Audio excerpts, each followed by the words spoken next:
cuidado com aqueles que causam divisões e colocam obstáculo ao ensino que vocês têm recebido. Afastem-se deles, pois estas pessoas não estão servindo a Cristo, nosso Senhor, mas seus próprios apetites, mediante palavras suaves, bajulação, enganam o coração dos ingênuos. Todos têm ouvido falar da obediência de vocês, por isso eu estou muito alegre, mas quero que sejam sábios em relação ao que é bom e sem malícia em relação ao que é mau. Em breve, o Deus de paz esmagará a Satanás debaixo dos pés de vocês. A graça de nosso Senhor Jesus seja com vocês. Timóteo, meu cooperador, aí ele vai citar agora os amigos deles, cooperadores, que enviou saudações para essa igreja. Timóteo, meu cooperador, envia-lhes saudações, bem como Lúcio, Jason, Sosipatro, meus parentes. Olha que tanto parente de Paulo, hein? Eudécio, que redigi esta carta, saldo vocês no Senhor. Gaio, cuja hospitalidade e toda a igreja desfrutamos, envia-lhe saudações. Preste atenção neste nome aqui. Erasto, administrador da cidade, nosso irmão Quarto, envia-lhe saudações. Erasto era o tesoureiro da cidade aqui, e foi descobrido uma pedra com o nome dele. Para quem não acredita na Bíblia, olha, uma série de coisas está aparecendo aí. Que a graça de nosso Senhor Jesus Cristo seja com vocês todos. Amém. Aí Paulo encerra com uma doxologia. Ora, aquele que tem poder para confirmá-los pelo meu evangelho e pela proclamação de Jesus Cristo, de acordo com a revelação do mistério oculto nos tempos passados, mas agora revelado e dado a conhecer pelas escrituras proféticas, por ordem do Deus eterno, para que todas as nações venham a crer nele e obedecer-lhes. Assim ao único Deus sábio seja dada a glória para todos sempre. Para quem não lê um capítulo da Bíblia hoje, vocês leram um capítulo da Bíblia hoje. Veja, quando nós olhamos a carta de Paulo, escrita aos Romanos, o que é importante ser observado?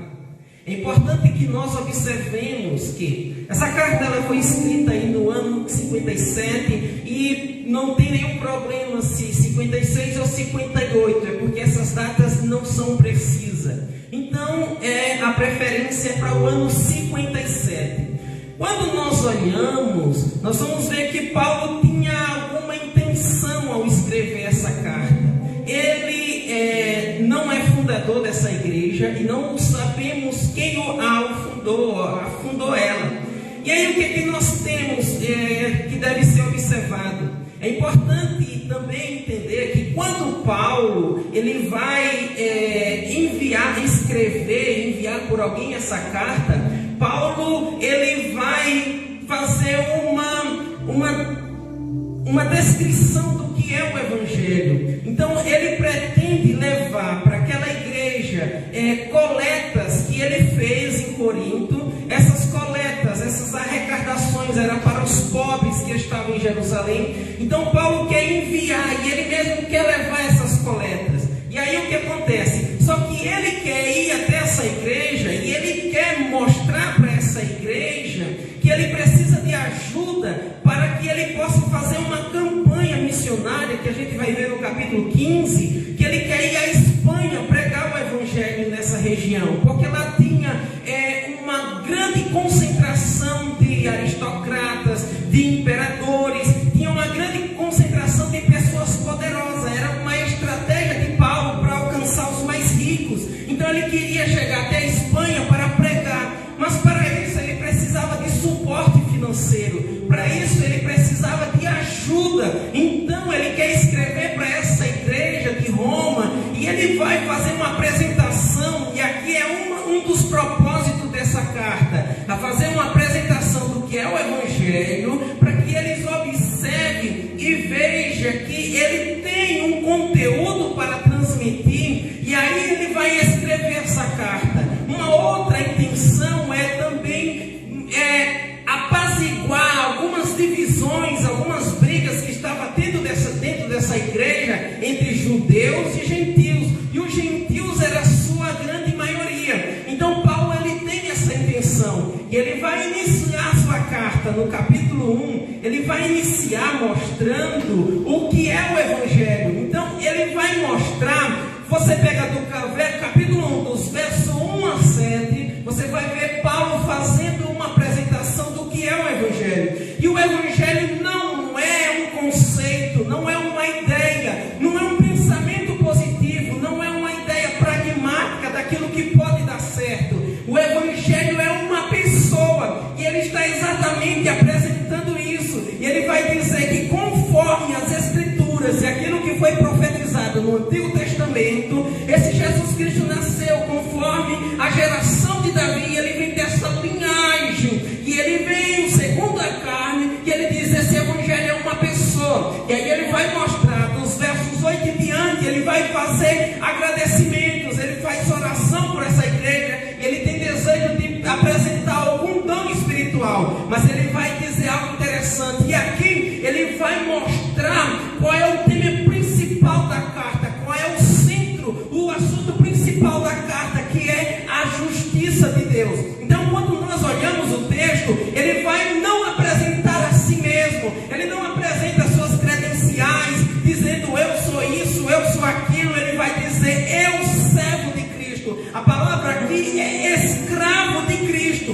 Eu, escravo de Cristo Jesus, eu apresento o meu Evangelho. Só que traduz a palavra meu Evangelho para o meu Senhor Jesus Cristo. Esse é o meu Evangelho. Meu Evangelho é meu Senhor Jesus Cristo, e eu vou apresentar para vocês. Então, do versículo 16, ele vai dizer: eu não me envergonho do meu Senhor, eu não me envergonho do meu Evangelho. O Evangelho é o meu Senhor, o Evangelho é Jesus Cristo. Eu não envergonho do Evangelho de Jesus Cristo, que é o poder para a salvação de todo que crê, primeiro do judeu e depois do grego. Aí ele vai continuar dizendo: e nele quem? Na pessoa de Jesus Cristo, no Evangelho, se manifesta a justiça de Deus, que é o tema central da carta de Paulo. Então ele vai dizer: nele, no Evangelho, se manifesta a justiça de Deus para que todo aquele que crê. Então ele vai manifestar, vai apresentar mas ele vai dizer: o justo viverá pela fé, aquele que acredita por meio da fé em Jesus Cristo. Então ele vai apresentar agora no capítulo 1. Então, quando nós olhamos a carta de Paulo aos Romanos, ela tem uma estrutura, e essa estrutura ela precisa ser observada. Quando você pega do capítulo 1 ao capítulo 3, ele vai dizer que todos pecaram. Se você pega do capítulo 4 ao capítulo 5, ele vai fazer uma descrição da justiça, o Deus que declara o injusto justo, o criminoso justo. Agora, quando ele pega do capítulo 6 ao capítulo 8, ele vai mostrar o processo de santificação, e aqueles que são declarados justos, eles são santos e vão passar pelo processo de santificação. Ele está santo e estarão santo. E aí ele vai chegar no capítulo 9 ao capítulo 11, ele vai mostrar Israel dentro do mistério de Deus, tanto Israel como os gentios. Ele vai mostrar como um Deus soberano que toma de conta tanto do Israel, aquele escolheu, predestinou, e os gentios que são alcançados por esse evangelho. Agora ele vai pegar do capítulo 12 ao capítulo 16, é a parte prática dessa carta. Então, quando nós olhamos o capítulo 1, ele vai mostrar os homens e os gentios, os pagãos que estão sem Deus, como eles estão diante, longe de Deus, e ele vai mostrar porque esses pagãos, esses gentios estão longe de Deus. Primeiro, você pega o verso 8, ele vai dizer: porque nele se manifesta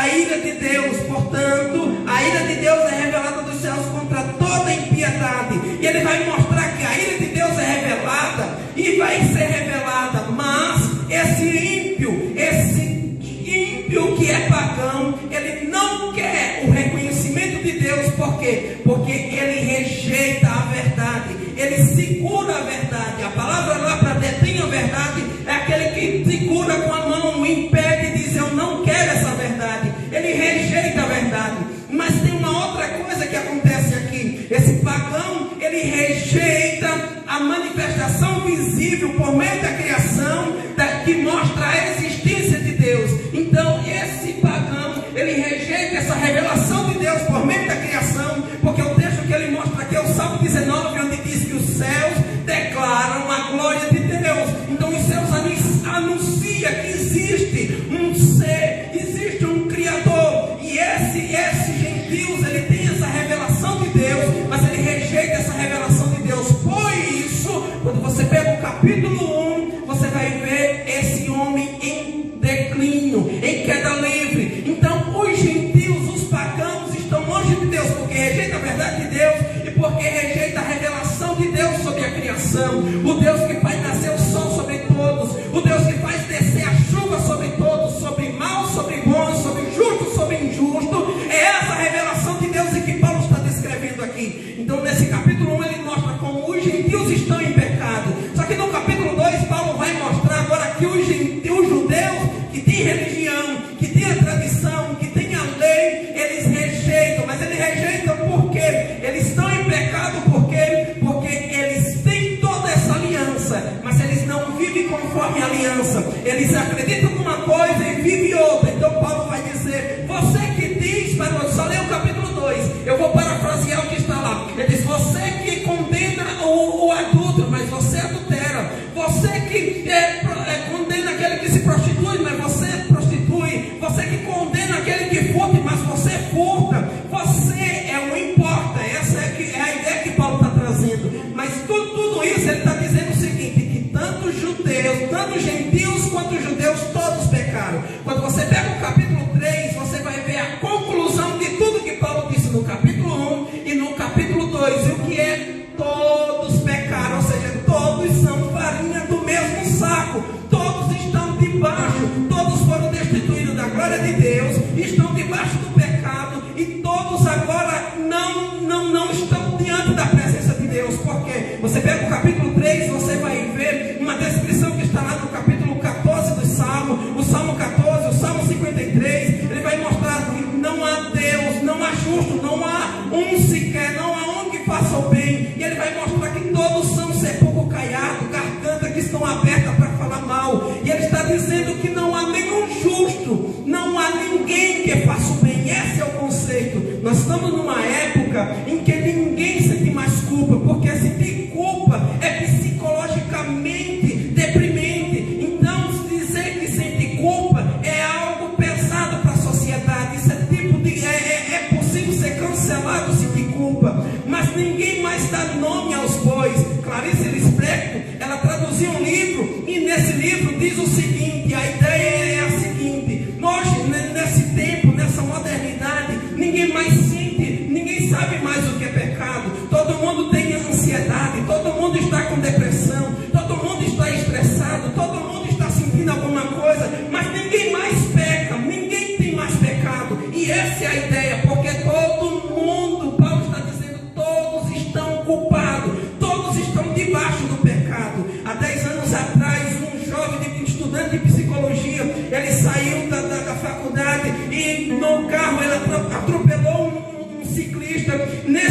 Ele saiu, foi embora, viu o ciclista jogado, caído no chão, o braço desse ciclista preso no carro. Ele foi embora, não prestou socorro, foi para casa, tomou banho, dormiu. Depois, passado-se algum tempo, depois que não tinha mais o que fazer, descobriu que ele tinha cometido aquele crime. Todo mundo chegou até ele agora está diante da culpa, porque ele conseguiu dormir em algum lugar do seu psicológico. Ele não sentia mais culpa, mas em algum momento onde as provas foram apresentadas, ele caiu em si. Nós estamos numa sociedade onde ninguém mais tem pecado. O marido que grita com a esposa não é mais pecado, é porque ele está estressado. A filha que levanta a voz para a mãe, para o pai, não é mais pecado, é coisa de inocente. A esposa que grita com os filhos, ou com o marido, ou com quem quer que seja, o patrão com o empregado, não é mais pecado, é estresse. Ninguém mais tem pecado, é culpa agora da ansiedade. Ninguém mais tem pecado, é culpa da depressão. Ninguém mais tem pecado, e Paulo está dizendo: todos pecaram e destituídos estão da glória de Deus. Quando nós olhamos o texto, agora Paulo apresentou todo um problema, que todos são farinha do mesmo saco, mas agora ele apresenta uma solução. E a solução é um inocente que se fez pecado, assumiu a culpa dos transgressores, e agora aquele que deposita a sua fé nesse inocente é declarado justo. Tem duas palavras importantes nesse texto de Romanos capítulo 3, dos versículos 27 e diante, que é expiação e propiciação. A expiação é o ato, ela tem a sua ênfase no perdão de Deus sobre os pecadores. Agora a expiação, a propiciação, ela tem a sua ênfase no ato de Deus em afastar a sua ira contra os pecadores. Então todos estavam debaixo da ira de Deus. Agora, por meio da fé em Cristo Jesus, esse homem é declarado justo. E é exatamente sobre isso que Paulo vai falar no capítulo 4 e no capítulo 5. Porque do capítulo 1, capítulo 2, capítulo 3, ele está dizendo: todos pecaram. Mas agora no capítulo 4 e no capítulo 5 ele vai dizer o quê? Todos são declarados justos por meio da fé em Cristo Jesus. Então agora ele vai usar dois exemplos. E esse exemplo é exatamente o ato, é aquele exemplo de Abraão, e dois exemplos, um antes da lei e outro depois da lei. Abraão, que o texto lá de Romanos capítulo 4, ele vai citar o texto de Gênesis 15:6, onde Abraão creu e isso foi imputado como justiça. E o texto vai mostrar nesse sentido que Abraão creu antes da lei, porque a discussão no livro de Romanos é evangelho e lei, até o capítulo 8. Quando nós olhamos isso, nós vamos encontrar agora Davi. O texto vai fazer uma citação de Davi, que o texto vai dizer que Davi foi imputado justiça. E o que é imputar justiça? É imputar é declarar alguém justo, é deixar essa pessoa inocente, é dar a essa pessoa um criminoso que cometeu o crime, mas o inocente diz o seguinte: eu assumo a responsabilidade, e por causa desse inocente, aquele criminoso é declarado inocente. É isso que Paulo está dizendo: todos foram declarados, é o ato de Deus. A justificação é uma ação de Deus para com os pecadores, é um ato de Deus em direção àqueles que são pecadores. Antes era a ira de Deus contra os pecadores, essa ira de Deus estava sobre ele, mas porque esse pecador reconheceu Jesus como Salvador, agora a ira de Deus foi apaziguada. E é exatamente isso que nós vamos ver no capítulo 5, no verso 1, quando ele diz assim: sendo justificado pela fé, temos paz com Deus. Aleluia! Antes, o texto quer chamar atenção para isso. Antes estávamos debaixo da ira de Deus, a ira de Deus estava sobre nós, nós éramos inimigos de Deus, nós éramos irreconciliáveis com Ele, nós não éramos amigos dele, mas agora, por meio de Cristo, nós somos reconciliados com Ele. Aquele que estava debaixo da ira, agora ele tem o quê? Paz com Deus. Esse é um fruto, um efeito da justificação. Além de declarar esse criminoso justo, sabe quando as pessoas dizem assim: olha, esse bebia, fumava, se prostituía, agora diz que é santo. Não importa, é o texto que está dizendo. Se você não acredita, é uma maneira de não acreditar, mas é isso que o texto está dizendo.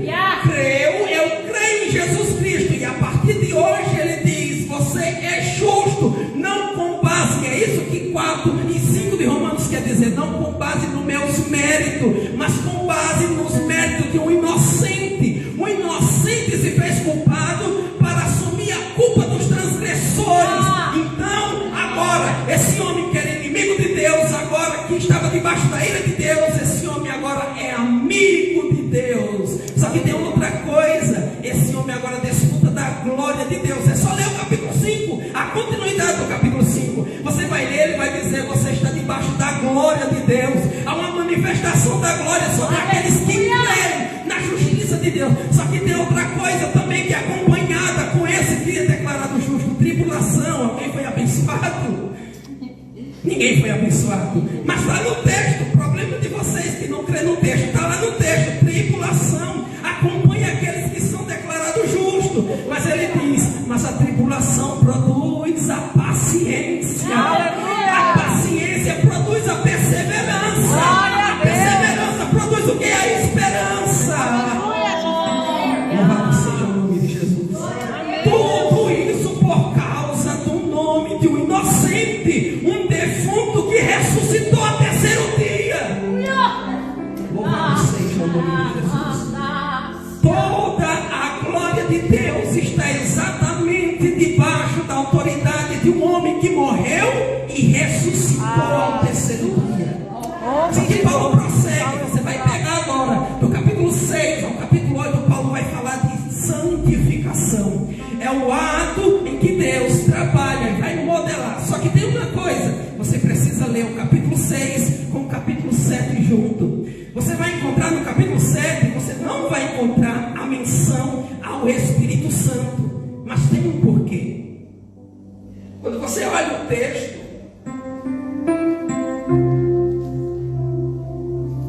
o texto de Romanos 8, ele apresenta o Espírito Santo ali agora pela primeira vez.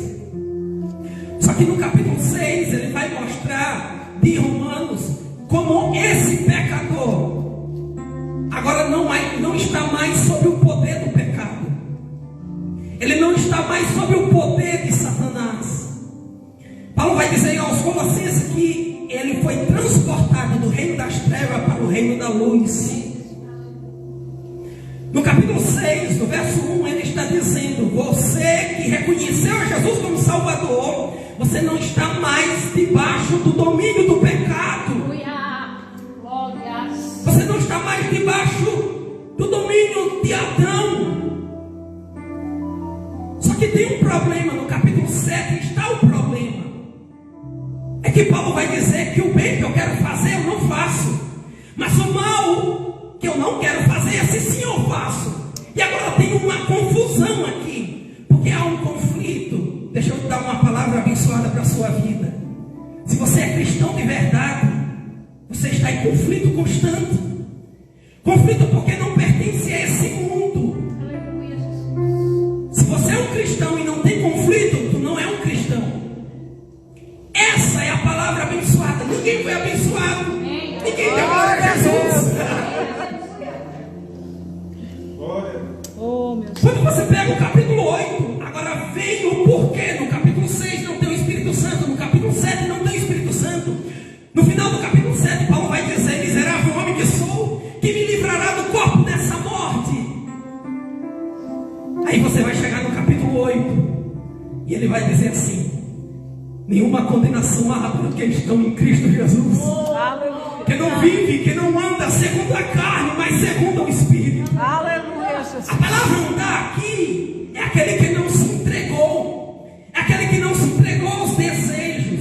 Os desejos vêm em todos nós, esse é o nosso conflito constante. Mas é aquele que não se entregou.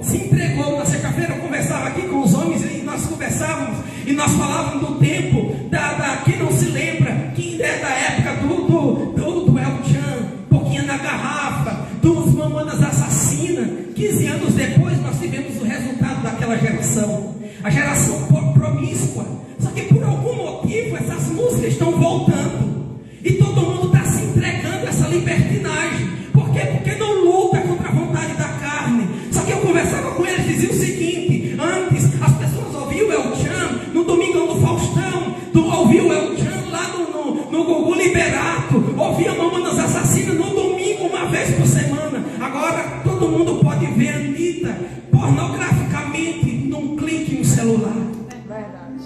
E o que é que nós temos?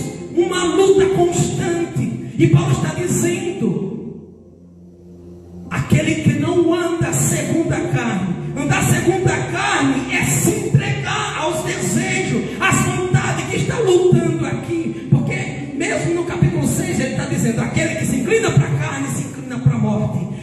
aquele que se inclina para o Espírito, se inclina para a vida e paz. É por isso que tem muita gente dopaminérgica, cheio de dopamina. Enquanto está preso nesse mundo dopaminérgico, ele está feliz, mas tirou disso, parece zumbi, não tem alegria. Sabe qual é a diferença daquele que está aqui, da glória a Jesus, louva ao Senhor? Porque ele não crê em si mesmo, ele acredita no mérito de um defunto que ressuscitou terceiro dia.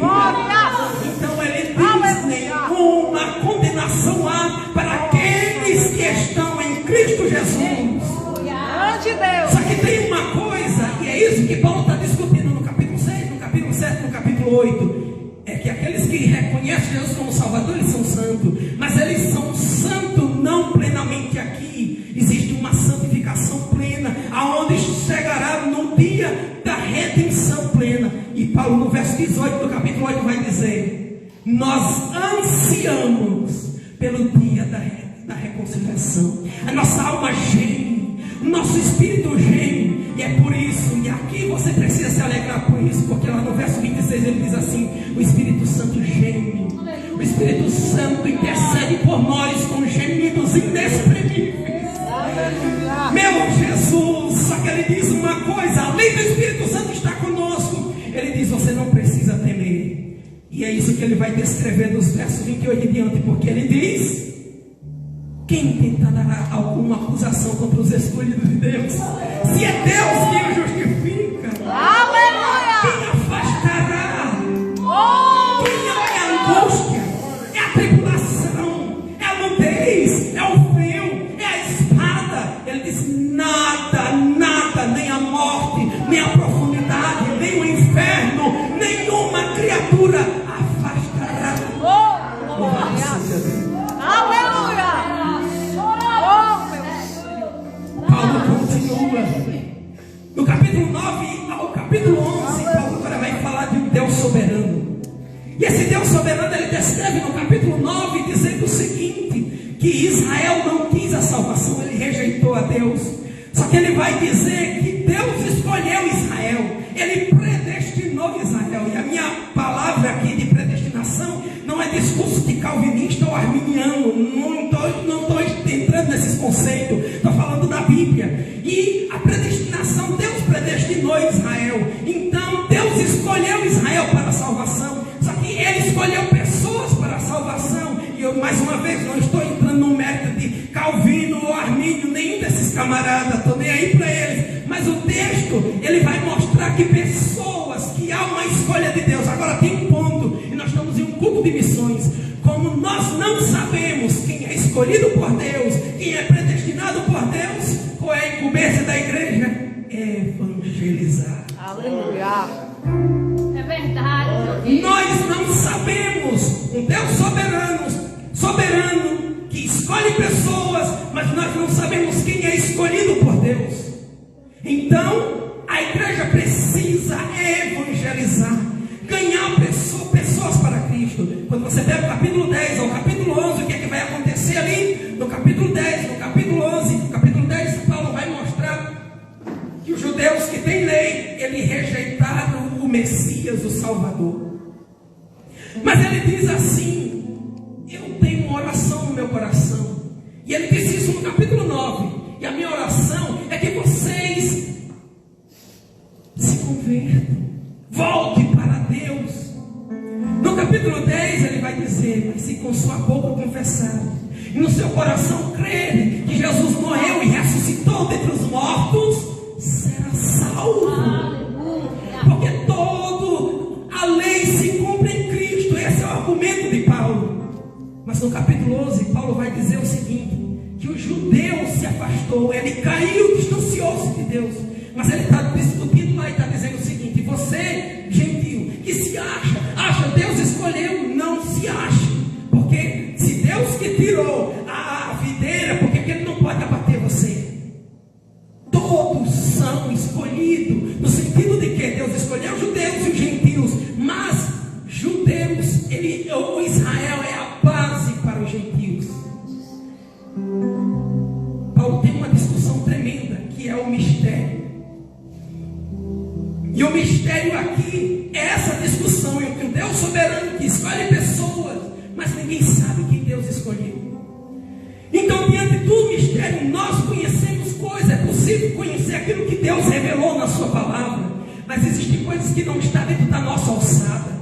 Ninguém é doutor em Deus. Você pode fazer teologia, você pode ter uma formação, mas ninguém se torna doutor em Deus. Ninguém consegue sondar os mistérios. E é exatamente diante disso que Paulo, quando chega no capítulo 11, ele vai cantar um hino de louvor. Gente, quando nós olhamos o mistério de Deus, nós louvamos o nome dele. E é por isso que Paulo, diante de uma carta doutrinariamente profunda e teológica, Paulo vai fazer o quê? Ó, profundidade da riqueza, da sabedoria e do conhecimento de Deus. Quão insondáveis são os seus juízos, inescrutáveis seus caminhos. Quem conheceu a mente do Senhor? Ou quem foi o seu conselheiro? Quem primeiro lhe deu para que ele o recompense? Pois dele, por ele e para ele são todas as coisas. A ele seja glória para todo sempre. Oh, glórias. Aleluia. Aleluia. Grande Deus. Aleluia.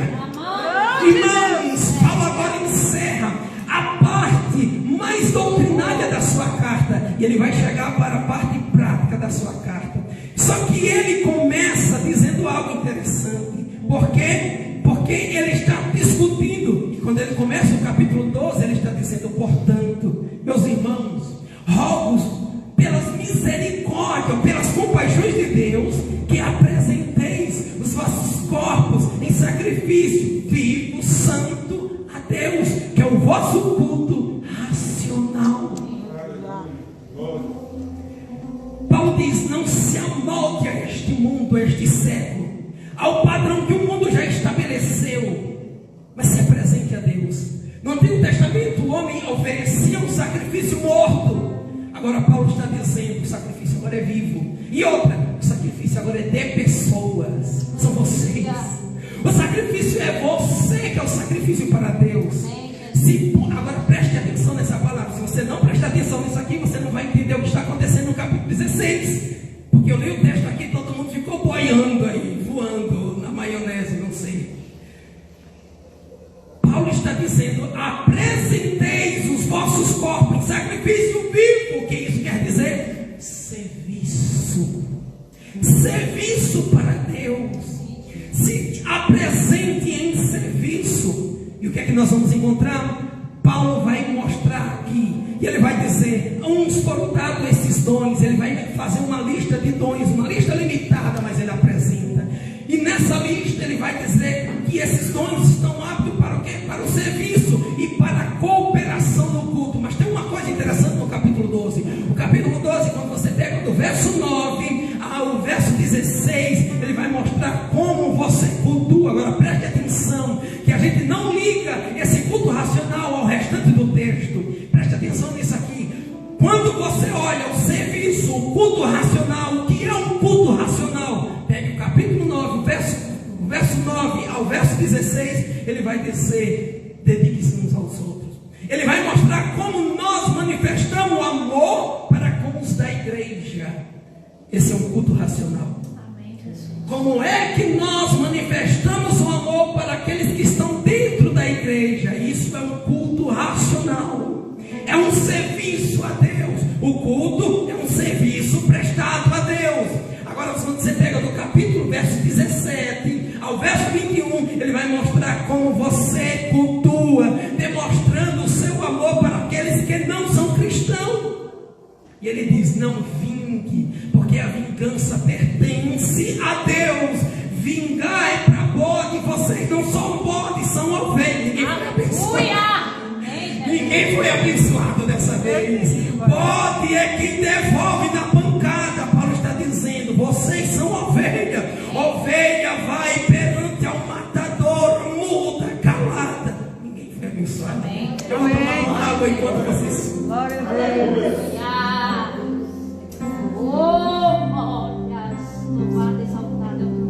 Quando nós olhamos o capítulo 12, ele vai fazer exatamente isso, o convite para isso. Agora, quando você pega o capítulo 13, Paulo vai mostrar como é a justiça na prática.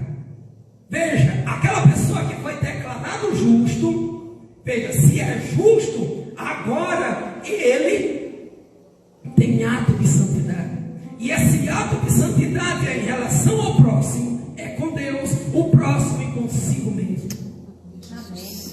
Tem gente que não está bem com Deus, consequentemente ele não está bem com o próximo, e consequentemente não está bem consigo mesmo. Você pega e diz bom dia, ele olha, bom dia a você. A pessoa está mal com a vida. Paulo está mostrando que a vida cristã é uma vida de alegria. Então ele pega o capítulo 13 e ele vai dizer assim: como é que vocês devem se comportar diante das autoridades? Como é a vida cristã? Como é que devem se comportar aqueles que foram justificados lá fora?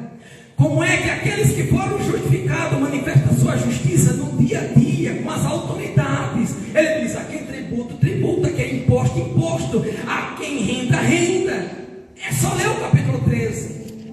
Como é que essa justiça é manifestada? Ele vai lá nos versos 8 e diante do capítulo 13, ele vai dizer assim: porque o tempo está chegando.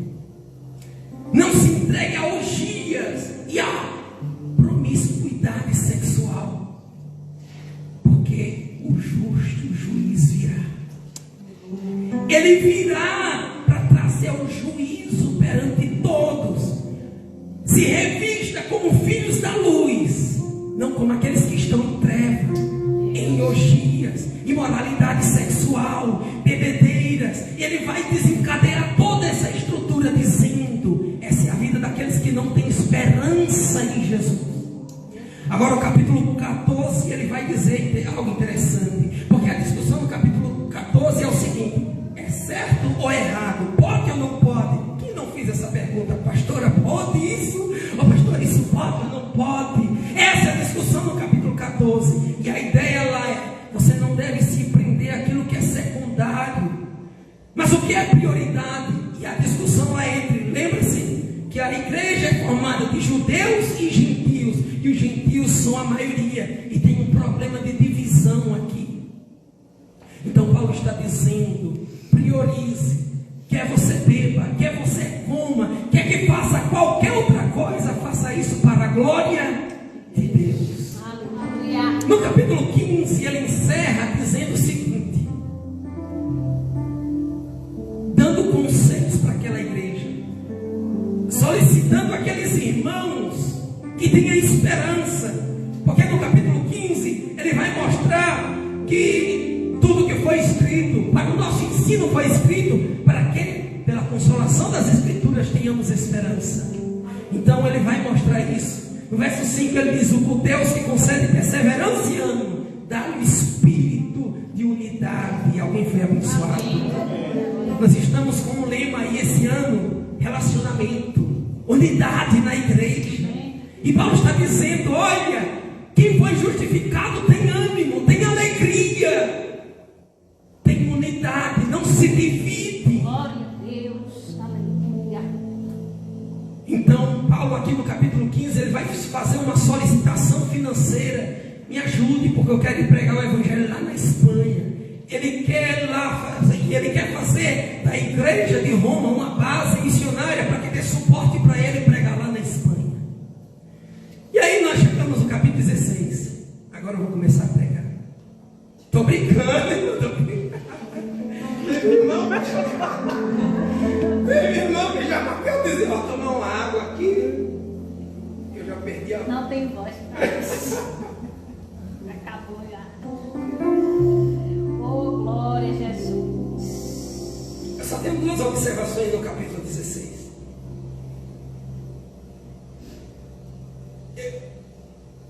Propositalmente eu mostrei para vocês a estrutura de Romanos.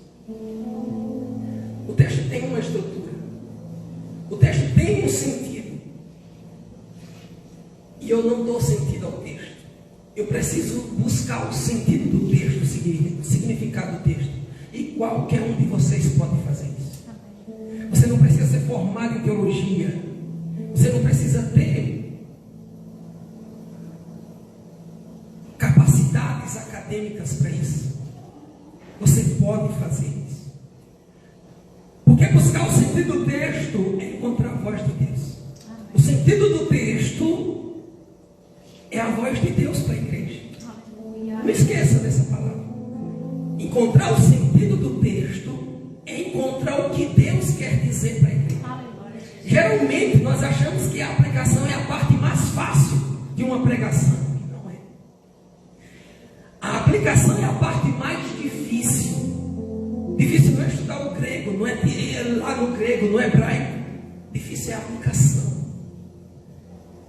igreja existe um espaço diferente para aplicação. E é exatamente aquilo que é difícil. Por quê? Porque nós estamos lidando com o indivíduo. E é isso que nós vamos ver aqui no capítulo 16. Então nós olhamos o capítulo 16. Presta atenção. A carta mais doutrinária, a carta mais importante que Paulo escreveu em termos teológicos, tem os temas principais da descrição do que é o Evangelho. Ele dedica tempo e dinheiro, porque uma carta naquela época não era barato. Você enviar uma carta para alguém era caro. Dedica tempo, espaço, tinta para falar de pessoas. Ninguém sentiu o poder de Deus aqui. Recomendo a irmã Fede, que era uma diaconisa, possivelmente uma liderança forte na igreja. Tem Priscila aqui, geralmente Priscila está sempre apresentada. É bem provável que ela tenha uma liderança principal na igreja aqui. E eu recomendo Beltrano, Ciclano. Ninguém sentiu um arrepio. Ninguém sentiu. Mas Paulo está gastando das cartas mais importantes dentro da Bíblia, inspirada, inerrante palavra de Deus, para fazer o quê? Citar pessoas. Aquele abraço aí para a irmã Graciele, parecendo final de congresso. Agradecer a irmã Janaína, a irmã Maria, o irmão Lô que ajudou trazendo os vasos aqui para a decoração da igreja, o irmão Felipe que ajudou carregando os tal. Parece, vai ter festa, né? Ninguém foi abençoado agora. Glória a Deus, meu irmão. Os irmãos que às vezes ficam ofendidos, não citou meu nome está aqui. Olha, tem festa aí. Acho que foi a única mensagem de Deus essa noite, foi assim. Estou brincando. Aí o que nós vamos encontrar? Paulo está dizendo, recomendo a nossa irmã, recomendo a esse. O que Paulo está fazendo aqui? Teologia com comunhão. Irmão, palavra de Deus, o cristianismo não é só conhecimento. Você não precisa ter. Tem gente que pode ser um cabeção, ter várias informações, várias formações, mas não tem comunhão. Tem outros que é só o gás. Abriu, depois vai embora. Tipo Coca-Cola. Eu creio que Coca-Cola está lá, fogo puro. Mas na hora de pedir perdão, o irmão, o gás foi embora. Cadê a comunhão? O outro está sentindo tal. Deus que dá uma chupada, sentindo o poder de Deus. Mas na hora que sentir a comunhão com o outro, foi embora. Meu Deus. Paulo está gastando tempo e dinheiro citando o nome de pessoas importantes. Só que tem uma coisa importantíssima, o serviço, lembra? Gente, tem pessoas que conseguiria financeiramente manter uma igreja, mas ele não consegue dar R$2 na igreja, porque vai dar dinheiro para pastor. Tem gente que não tem condições financeiras e não se envolve nem nada dentro da igreja, se envolve com tudo aí fora, mas não tem nenhum envolvimento com as coisas dentro da igreja. Tem inteligência, tem capacidade, mas não está envolvido com nada da igreja. Verdade, Jesus, tem misericórdia, Deus. Você sabe por quê? Eu vou citar aqui o que outros já falaram. Porque é que muita gente está aí atropelado com muita coisa na igreja. Eu não estou dizendo que isso é viável, que isso é louvável. Mas sabe por quê? Porque tem muita gente que não faz nada e outros têm que se descarregar, sobrecarregar. Fala, Jesus. Quando nós olhamos aqui, nós vamos encontrar o quê? Paulo vai fazer o quê? Lidar com pessoas, com indivíduos. Por isso que ele está dizendo, olha, salve Beltrana, salve Cicrana, salve o irmão Beltrano, salve a dupla sertaneja, trifenda e trifosa aqui. Paulo está gastando tempo com pessoas. E agora eu vou ler o texto para a gente encerrar. Verso 17, presta atenção aqui comigo no verso 17. Recomendo-lhes, irmãos, que tomem cuidado com aqueles que causam divisão coloca obstáculos ao ensino que vocês têm recebido, afaste-se deles. Veja, a gente acha que herege é coisa daqueles que têm desvios doutrinários, e isso tem relação. Mas a heresia no grego, ela tem a ver com perca de comunhão, divisão. Nosso lema esse ano é relacionamento, comunhão, unidade. Aleluia. Paulo está dizendo, cuidado com aqueles que causam divisões, os hereges. Mais uma vez, herege não é somente aquele que tem desvios doutrinários, é aqueles que têm problemas com comunhão. Então, automaticamente essas coisas estão associadas. Então, automaticamente, quando alguém tem um problema de relacionamento ou com Deus, ele vai ter com o próximo. Automaticamente isso vai reverter em quê? Desvios doutrinários. Então, todo herege tem problema de relacionamento.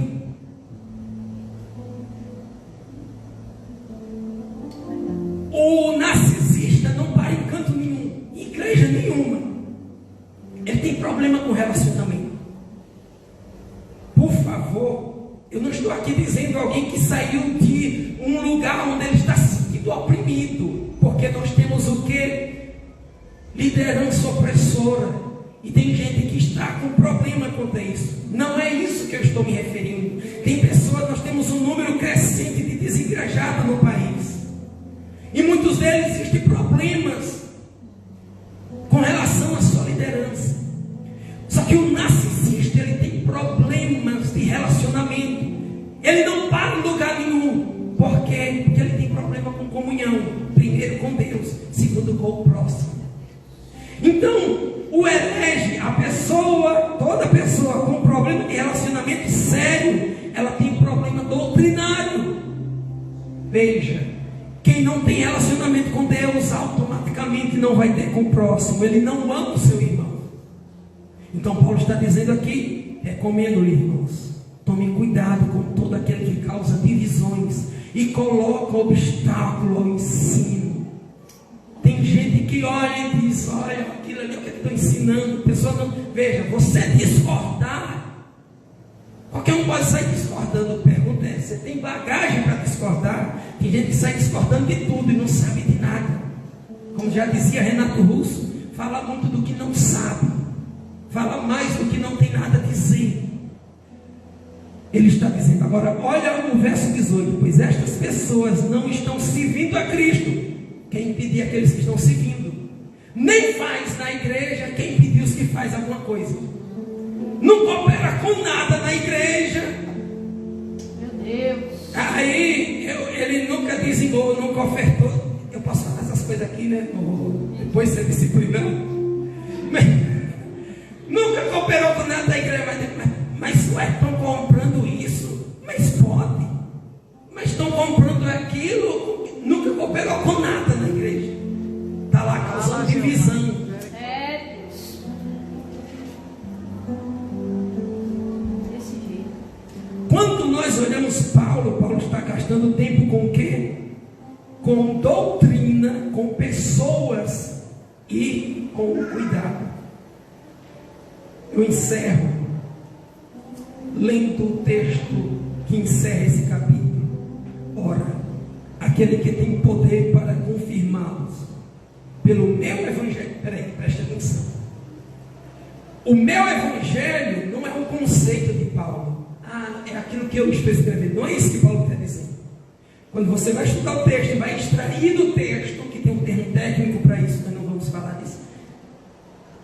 Meu evangelho aqui é, veja, ele diz lá, não me envergonho do evangelho, que é o poder de Deus. Só que no capítulo 1, nos versos 1 e 2, ele vai dizer que veio da descendência de Davi, Jesus Cristo.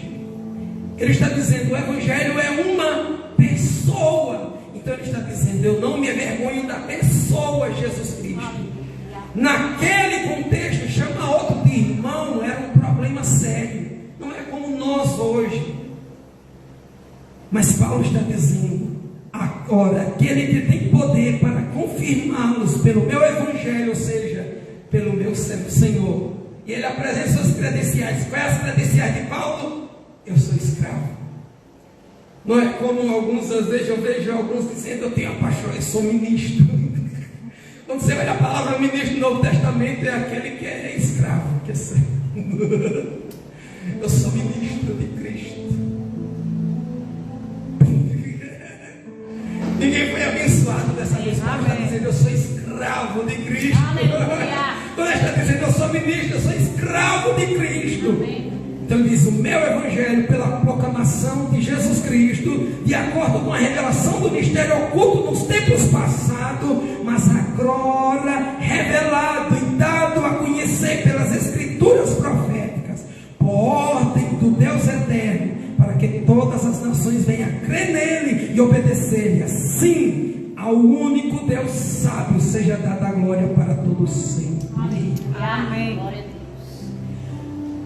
Não existe igreja saudável sem doutrina. Paulo gasta 11 capítulos ensinando doutrina. Depois ele vai para a parte prática. Essas duas coisas andam juntas. Doutrina da saúde da igreja. E outra, não existe relacionamento aqui dentro, com Deus, aqui dentro e com a sociedade, sem conhecer as Sagradas Escrituras.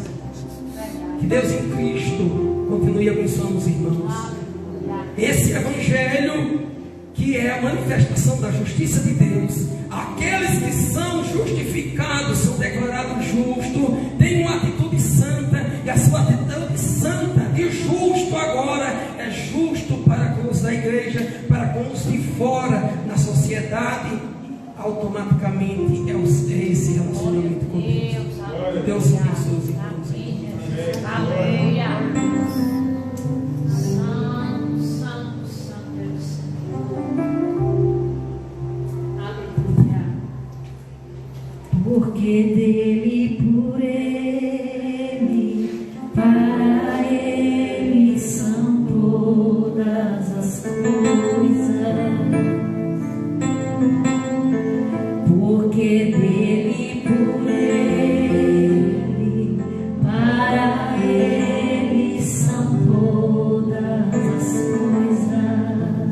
A ele a glória. A ele a glória.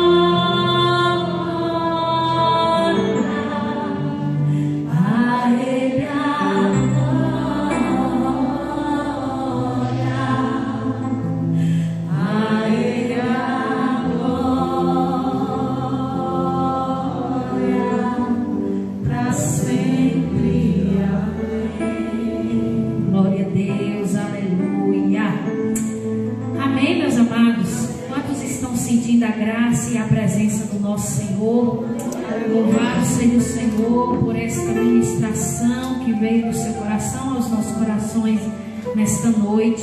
Que o Espírito Santo do Senhor continue capacitando e abençoando a vida do nosso irmão em Cristo. Amém? Aleluia. Glória a Deus. Eu quero passar aqui, não temos mais tempo, eu quero passar aqui rapidinho.